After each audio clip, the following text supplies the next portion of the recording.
বিশিষ্ট রাজনীতিবিদ, বিশিষ্ট ব্যবসায়ী, প্রশাসনে থাকা গুরুত্বপূর্ণ ব্যক্তিদেরকে নিয়ে বিভ্রান্তমূলক বক্তব্য ছড়ানো, বিশ্বস্ত গোপন সূত্র থেকে যে $3 লক্ষ বিনিময়ে ইলিয়াস হুসাইন এই প্রতিবেদনটি তৈরি করেছেন।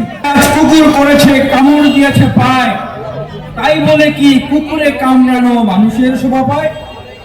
আপনারা জানেন আমাদের দেশের বাইরে ফ্রান্সে এবং আমেরিকায় দুজন অমানুষ বসবাস করে। আমাদের পরিবার আমাদেরকে কিছু সভ্যতা ভদ্রতা শিখিয়েছে। আমরা যাদের সাথে রাজনীতি করেছি তারা আমাদেরকে সভ্যতা ভদ্রতা শিখিয়েছে, তাই আমরা তাদের মতো ভাষা ব্যবহার করতে পারি না। তাই বললাম অমানুষ।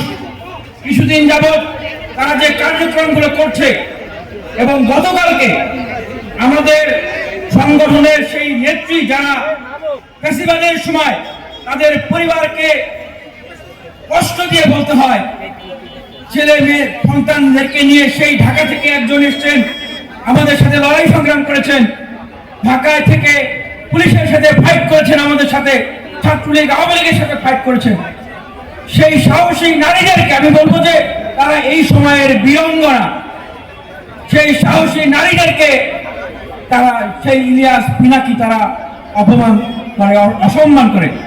এটাকে ইসলামের ভাষায় বলা হয় বুহতান, কাযযাব, অর্থাৎ মানুষকে মিথ্যা অপবাদ দেওয়া।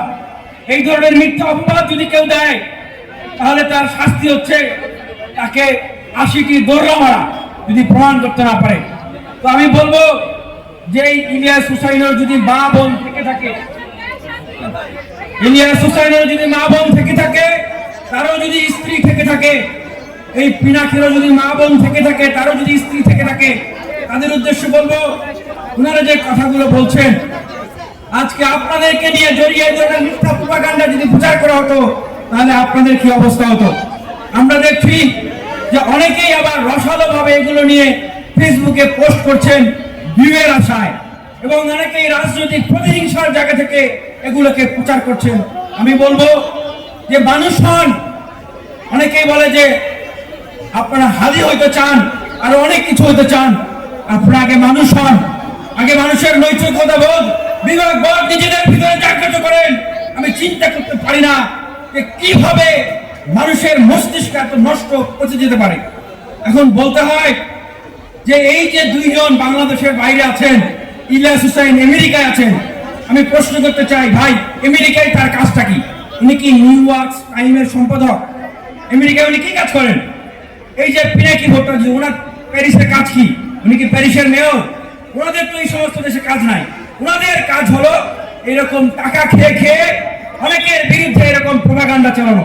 আমরা স্পষ্ট করে জানি একটি গোষ্ঠীর বিরুদ্ধে গণ অধিকার পরিষদের নেতৃবৃন্দ, বিশেষ করে নুরুল হক নূর, উনি কিছুদিন থেকে তীব্রভাবে সমালোচনা করছেন, এবং আমরা এও জানি ওনার বিরুদ্ধে ষড়যন্ত্রে লিপ্ত দেশ এবং বিদেশ থেকে।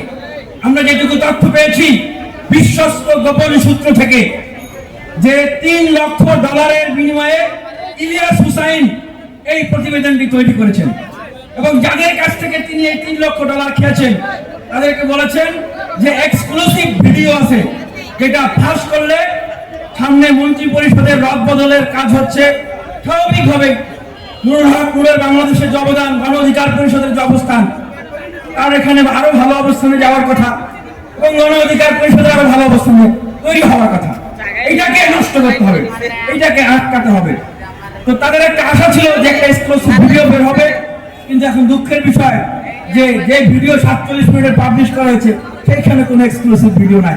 এখন তাদের মনে প্রশ্ন, তারা ইলিয়াসকে জিজ্ঞেস করছে ভাই এক্সক্লুসিভ ভিডিও দেয়, এখন ইলিয়াস বলতেছে আরো টাকা দিতে হবে, তারা নেক্সট পর্বে আসবে। তো এই যে আমরা বিষয়গুলো জানলাম যে টাকা খেয়ে খেয়ে, ডলার খেয়ে খেয়ে এই দেশের বিশিষ্ট রাজনীতিবিদ, বিশিষ্ট ব্যবসায়ী, প্রশাসনে থাকা গুরুত্বপূর্ণ ব্যক্তিদেরকে নিয়ে বিভ্রান্তমূলক বক্তব্য ছড়ানো, তার বিরুদ্ধে এখন ব্যবস্থা গ্রহণ করা ফরজ হয়ে গেছে। তিনি বলেন মির্জা ফখরুল ইসলাম আলমগীর স্যার তিনি রয়ের এজেন্ট, শামা ওবায়েদ উনি রয়ের এজেন্ট, আব্দুল্লাহ মোহাম্মদ তাহের জামাতের নেতা তিনি রয়ের এজেন্ট, এদিকে এনসিপির নেতারা তারাও বলে রয়ের ইন্ধনে তারা দেশে উশৃঙ্খল বিশৃঙ্খল করছে। নুরুল হক নূর নাকি মুসাদের এজেন্ট। সবাই যদি বিভিন্ন গোয়েন্দা সংস্থার এজেন্ট হয়ে থাকে তো বাংলাদেশের সবচেয়ে দেশপ্রেমিক মানুষ হচ্ছে পিনাকি এবং ইলিয়াস, যারা আসলে দেশে আসার সাহস পায় না। তো ওনারা কেন দেশে আসছেন না? ওনাদেরকে দেশে ফিরিয়ে নিয়ে আসতে হবে। আমি বাংলাদেশ সরকারের মাননীয় প্রতিমন্ত্রী মহোদয়ের দৃষ্টি আকর্ষণ করব যে ওনারা তথ্য সন্ত্রাস, গুজব সন্ত্রাস থেকে এখন ওরা গুজব মাফিয়া হয়ে গিয়েছে। তারা নারী বিদ্বেষ প্রচার করে বেড়াচ্ছে এই দেশের মাটিতে। তারা বিভিন্ন সাম্প্রদায়িক উস্কানি তৈরি করছে এই দেশের ভিতরে। তারা এই দেশের স্থিতিশীলতাকে উস্কানি দিয়ে তারা এই দেশের স্থিতিশীলতাকে নষ্ট করছে। তাই আমি বলবো যে দেশের স্বার্থে এই নারী বিদ্বেষী, এই স্থিতিশীলতা বিনষ্টকারী, এই সাম্প্রদায়িক, এই উস্কানি দাতাদেরকে আপনি অবশ্যই আইনের আওতায় যেন নিয়ে আসা হয়। আপনি সরকারের সাথে কথা বলুন।